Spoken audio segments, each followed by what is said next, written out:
I also get a ton of emails and messages, and what I used to do before was wake up and check all that stuff first thing in the morning, and I would spend hours doing that. And then when it was time for me to actually do creative work, I was just completely exhausted.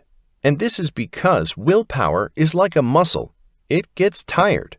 It's kind of like going to the gym to deadlift, and instead of deadlifting, you decide it's a good idea to run on the treadmill for 2 hours first, and then deadlift. So by the time you're done running, you probably won't have the energy to deadlift, and if you somehow do, it's not going to be the most effective workout.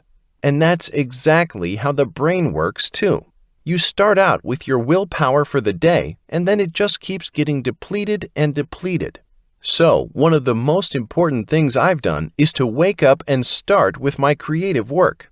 I never check any of the messages first thing in the morning anymore because I know my willpower is going to get depleted. And I know so many people who wake up and go straight to Facebook or do something else that isn't important. Don't do that. You'll deplete your willpower, and then you won't be able to do what's actually important. Instead, wake up and do that important thing first, before your willpower gets depleted.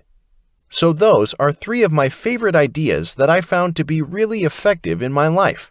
And to recap them briefly, 1. Make sure you're not sleep deprived. Not getting enough sleep is one of the biggest enemies to your willpower. 2. Just like you work out to build up muscle, you can meditate to build up your prefrontal cortex. And 3. Willpower is like a muscle. It gets tired. Don't wake up and get on Facebook first thing in the morning or do anything else that isn't important. Instead, do the most important thing first before your willpower gets depleted.